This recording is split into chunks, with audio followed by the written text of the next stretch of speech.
what do you see at the bottom? Square root of 7. So that's exactly what you're going to do. You're going to multiply the numerator with the same and denominator with the same number, right?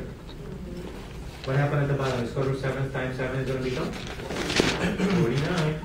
And then at the top, 3 square root of 7. What's the square root of 49 equal to? 7. So it's going to be 3 square root of 7 over 7. Now, by the way, we cannot cancel this square root of 7 with the 7. Because one is inside the radical and the other one is outside the radical number.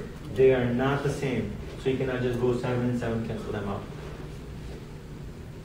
Okay? Yeah. All right.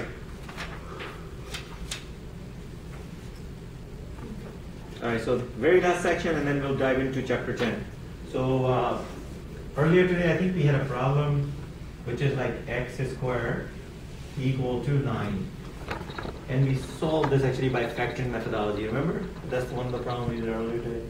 But now since we know these radicals, we're going to solve them by radical.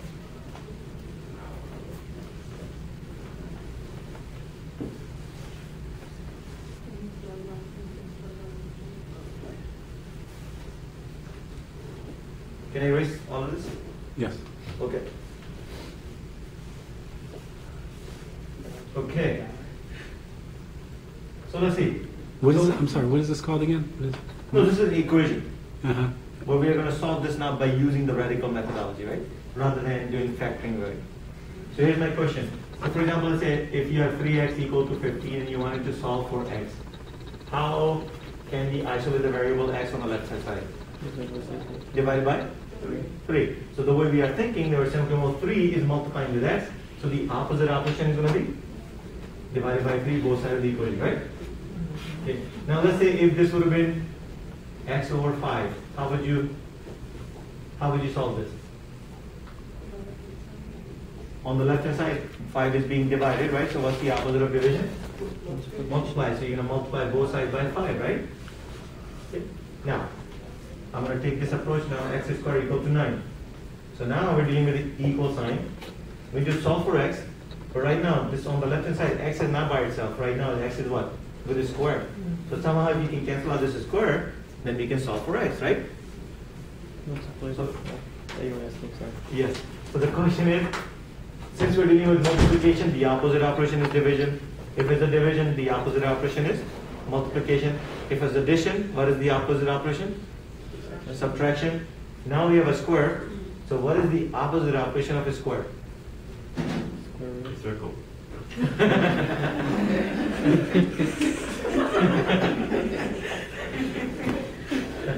Yeah, this is a square. And it's going to be a circle. That's right. Yes. So yes, so since we've just learned about the radicals, so a square, the opposite operation is a square root. So basically what we'll do square root. Since we do the square root on the left hand side, we'll do the square root on the right hand side as well. Right? So now, this is square and the square root. Remember we've already done that, right? What's the square root of x squared? X. So x will come up, and exactly that's what we wanted to accomplish. What is the square root of 9 equal to? 3. So it will come out 3. Now whenever you solve the square root, you always write down it could be a positive 3 or it could be a negative 3. No, not I. Now, why do we do that exactly? Well, if you think about it, not positive 9 could be when you take a negative 3 times negative 3 is going to be equal to what? Positive 9. Mm-hmm. And if you take a positive 3 times another positive 3, it's still going to be 9, right? So this 9 is a perfect square, of a negative 3. Or it could be a perfect square of a positive 3. Because both will result into a 9. Right? So that's the reason when you remove the radical, you can say it could be a positive 3, it could be a negative 3. So those are the two answers you're going to get. Now this one actually earlier today, I just want to make sure, earlier today we solved this problem. And what we did, we moved the 9 on the other side, so it became 9 equal to 0. And then we solved it by factoring, where we say, okay, well, it's squared, and then we say, let's write down 3 squared. And now it became a difference of 2 squares, right? So we were solved this problem by factoring, where we say, okay, well, one time is going to be plus, and the other time is going to be negative. Then we took each of these factors, we set it equal to 0, right? So we did x minus 3 equal to 0. And when you move the 3 on the other side, it's going to become positive 3. and you take x plus 3 equal to 0, and the 3 when it goes on the other side is going to become negative 3. So we are getting the same positive 3 and negative 3 answer right here, right? With the radical right here. So we're solving the same problem, but now we know after this chapter how we solve the radicals. We can apply the radicals here, right? Maybe we should have just did that first. Okay, so again, if you're dealing with a square, what is the opposite operation for the square is going to be? Square root. Now, by the way, if you have a square root and something and you want to get rid of the square root, what's the opposite operation of the square root? Square. Is square. So we're going to be squaring both sides. Very good. So that's how they go hand to hand, right?